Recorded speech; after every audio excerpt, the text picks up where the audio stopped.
अस्सलाम वालेकुम, मैं हूं शाहिद हुसैन। कुछ दिन पहले हमने एक वीडियो बनाई थी जिसमें एमक्यूएम के साबिक एमएन निसार पंवर की जानिब से बानी एमक्यूएम की जो तकरीर पर पाबंदी और इसके अलावा जो सियासी सरगर्मियों की रोकथाम के हवाले से पाबंदी हटाने से मुतालिक सिंध हाई कोर्ट में दरख्वास्त दायर की गई थी। उसके बाद फिर मज़ीद जो है वो ख़ुद लापता हो गए, तो उनकी गुमशुदगी से मुतालिक भी हमने तफसीलात आपके सामने रखी थी, जो कि सिंध हाई कोर्ट में जो है वो उनकी दरख्वास्त से गुमशुदगी की दरख्वास्त के ऊपर 13 अक्टूबर के लिए नोटिस जारी किए गए थे। बहुत सारे दोस्तों की जानिब से मुझे कहा गया कि उसका फॉलोअप दें कि उनके जो बच्चे हैं, जो उनके बेटे हैं, क्या वो महफूज हैं। उसके बाद फिर उनकी गुमशुदगी और ख़ास तौर पर अल्ताफ़ हुसैन की खिताब पर पाबंदी से मुतालिक जो केस ज़ेर समाअत था उसकी अपडेट्स क्या हैं, उसकी तफसीलात क्या है, उसका फॉलोअप क्या है वो, और साथ साथ जो एमक्यूएम के बानी अल्ताफ़ हुसैन की हिदायत के ऊपर बारिश और सैलाब से मुतासरीन की फलाह बहबूद और इसके अलावा जो उनको इमदाद फराहम की जा रही है वो कौन कौन से इलाकों में जारी है और कहाँ कहाँ सरगर्मियाँ हो रही हैं आवाम की, जो कि अंदरून सिंध के मुतासरीन हैं सैलाब और बारिश की, उनकी मदद कहाँ फराहम की जा रही है, उसकी तफसीलात भी रखें। तो कुछ वीडियोज़ और कुछ तस्वीरें हासिल हुई हैं, उसकी तफसीलात भी आपके सामने रखूँगा। सबसे पहले तो ये है कि जो अल्ताफ़ हुसैन की तकरीर पर पाबंदी से मुताल्लिक मरकज़ी दरख्वास्त थी, जो कि chief justice Sindh high court justice Ahmed Ali Sheikh साहब की सरबराही में 2 रुकनी बेंच ने की थी। अदालत ने दरख्वास्त काबिल समाअत होने से मुताल्लिक दलाइल तलब किए थे, उसके बाद फिर वो समाअत के लिए फ़िक्स नहीं हुई है अब तक। लेकिन चूँकि निसार पंवर साहब की गुमशुदगी इस दौरान हो गई, वो लापता कर दिए गए और उनकी गुमशुदगी के बाद जो है वो एक दरख्वास्त जस्टिस के आगा साहब की सरबराही में 2 रुकनी बेंच के सामने आई थी, और उसके बाद फिर उन्होंने गुमशुदगी की दरख्वास्त पर वफाकी हुकूमत, सूबाई हुकूमत, यानी कि जो फ़रीक़ैन होते हैं जिसमें DG रेंजर्स, IG सिंध, महकमा दाखिला वगैरह वगैरह, उनसे नोटिस जारी करके जवाब तलब किया गया था। क्योंकि ये बात भी बीच में सामने आई थी कि जो गुमशुदगी से मुताल्लिक चूँकि उन्होंने दरख्वास्त दायर की थी अल्ताफ़ हुसैन पर पाबंदी, उनकी खिताब पर, उनकी तहरीर व तस्वीर पर और सियासी सरगर्मी पर पाबंदी ख़त्म की जाए, तो वहाँ उसी दौरान जो है उनको जो है वो केस की समाअत से पहले ही लापता कर दिया गया, तो उसकी जो है वो उनको बाज़ाब कराया जाए। उनकी सेहत के हवाले से भी अदालत के सामने तफसीलात रखी गई थी कि उनकी सेहत भी ठीक नहीं है और उनकी ज़िंदगी को भी ख़तरा हो सकता है, तो फ़ौरी तौर पर उनको बाज़ाब कराया जाए। अदालत ने यानी कि सिंध हाई कोर्ट के 2 रुकनी बेंच ने नोटिस जारी किए थे फ़रीक़ैन को और तफसीलात तलब की थी, लेकिन उसमें जो तारीख़ है वो तारीख़ लंबी दे दी गई थी, यानी कि 13 अक्टूबर तक की तारीख़ दी गई थी। मुतल्लिक़ा इदारों को नोटिस जारी किए गए थे और जवाब तलब किया गया था। चूँकि तारीख़ बहुत ज़्यादा लंबी है और बताया गया है कि उनकी सेहत भी ठीक नहीं है, उम्र भी अच्छी खासी है उनकी, यानी कि 70 साल के या उससे थोड़ा सा उनकी ज़्यादा उम्र है, तो घर वाले, उनकी फ़ैमिली, उनका ख़ानदान, वकला और जो उनकी लीगल टीम है वो भी सेहत के बारे में ख़ास तौर पर उनकी परेशान है कि उनकी सेहत जो है वो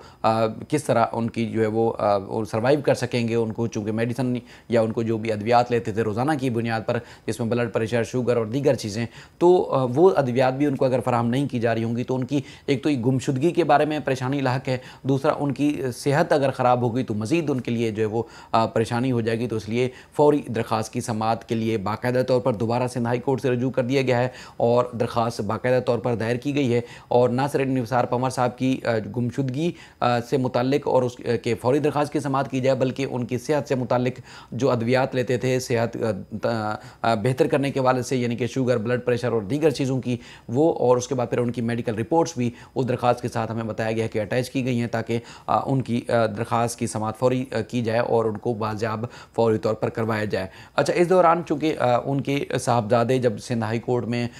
वालिद की बाज़ाबी या उनकी गुमशुदगी से मुताल्लिक केस की समाअत के लिए अदालत आए थे, तो उस दौरान उनके बारे में इतलात थी कि उनको जो है वो कुछ मशकूक नंबर प्लेट की गाड़ियाँ जो सिंध हाई कोर्ट के बाहर पहुंची थी और उनको भी मुबैना तौर पर हिरासत में लेने या तहवील में लेने के हवाले से जो है वो कुछ इतलात थी। तो वो जब बाहर आने लगे थे तो उस वक्त फिर उनको रोक लिया गया कि इस तरह की मशकूक नंबर प्लेट की गाड़ियाँ बाहर मौजूद हैं, जो कि सिविल और यूनिफॉर्म में भी कुछ लोग मौजूद हैं, तो इसलिए वो वापस चले गए थे। हाई कोर्ट की कैंटीन में बैठे और काफ़ी देर तक बैठे रहे और उसके बाद फिर वकला उनको ले गए, लेकिन अब तक जो इतलात हैं, इस वक्त तक की इतलात हैं, बताया गया हमें कि वो महफूज हैं, लेकिन ये कि उनके वालिद साहब की वो गुमशुदगी के ऊपर वो और उनका ख़ानदान जो है वो परेशान है कि उन्होंने, एक तो ये है कि जो एक इंसानी हकूक़ या इंसानी हमदर्दी के तहत या एक सियासी जमात की जो एक सरगर्मियाँ हैं, उस हवाले से उन्होंने जद्दोजहद की थी निसार पंवर साहब ने कि उनके मानी कायद और जो करूँ जो कारकुनान है या उर्दू बोलने वाले हैं, बल्कि निसार पंवर साहब तो सिंधी स्पीकिंग हैं, लेकिन जो उनके चाहने वाले हैं या कारकुनान हैं या हमदर्द हैं, तो उनसे वो अटैच नहीं हो पाते, उनसे उनकी जो है वो तकरीर पर पाबंदी होने की वजह से वो जो है वो क्लोज़ नहीं है, लिहाजा उनकी सियासी गर्मियों को इजाज़त दी जाए, उस हवाले से वो परेशान थे। तो बहरहाल अब उनकी दरख्वास्त की समाअत के लिए कोशिशें की जा रही हैं, लेकिन ये बाकायदा तौर पर अब नई दरख्वास्त जो दायर की गई है, इस हवाले से जो उम्मीद है कि फ़ौरी समाअत होगी और अदालत ही नोटिस जारी करेगी कि इसकी जो तारीख़ है वो लंबी देने के बजाय कम तारीख में, यानी कि शॉर्ट डेट में जो है इस केस की समाअत कर ली जाए और समाअत करने के बाद जो है वो निसार पंवर को फ़ौरी तौर पर बाज़ाब कराया जाए। यकीनी तौर पर इस पर नोटिस होंगे और जैसे ही इस केस की समाअत होगी, फ़ौरी दरख्वास्त की समाअत, तो उस हवाले से आपको उसकी तफसीलात से भी हम आगाह करेंगे। बाकी उनके बच्चों के बारे में हमें जो तफसीलात मालूम हुई हैं वो महफूज हैं, लेकिन उनके वालिद की गुमशुदगी के ऊपर पूरा ख़ानदान परेशान है और जो इनकी सियासी क़यादत है ख़ास तौर पर MQM की, वो भी बेहद परेशान है कि निसार पंवर जो अपने कायद की तकरीर खुलवाने से मुतल्लिक़ या उनकी सियासी सरगर्मियों पर पाबंदी ख़त्म करवाने से मुतल्लिक़ अदालत से उन्होंने रजू किया था, उसके बाद फिर उनको ही लापता कर दिया गया, तो उस हवाले से वो काफ़ी परेशान हैं। बाकी जहाँ तक सैलाब मुतासरीन की मदद के हवाले से इक़दाम हैं, तो आपको पता है कि दीगर जिस तरह सियासी जमातें, समाजी जो तंजीमें हैं, मुख्तलिफ जो सोशल वर्कर्स हैं, वो सैलाब मुतासरीन सिंध भर में से जो सैलाब मुतासरीन हैं उनको उनके रिलीफ के लिए, उनकी मदद या इमदाद के लिए जो वो कोशां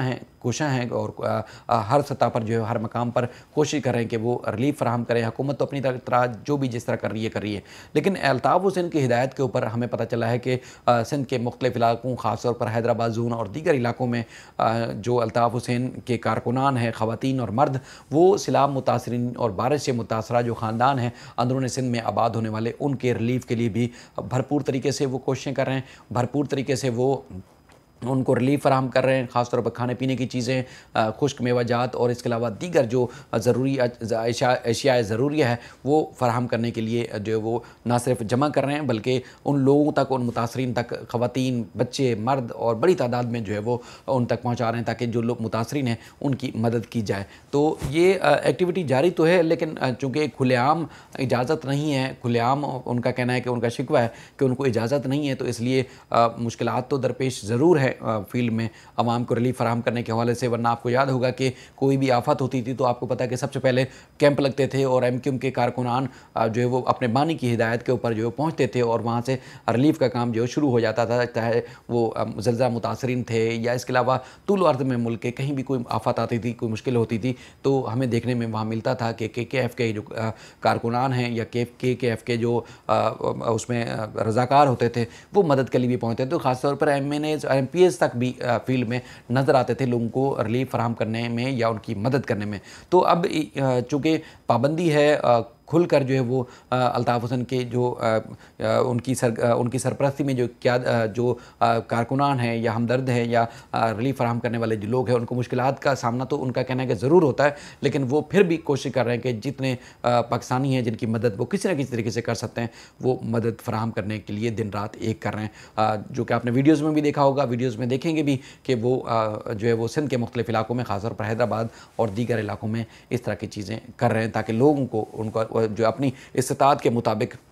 रिलीफ फराहम कर सकें। मज़ीद इस सिलसिले में जो भी अपडेट्स होंगी आपके सामने रखेंगे। अपना ख्याल रखिएगा। अल्लाह हाफ़िज़।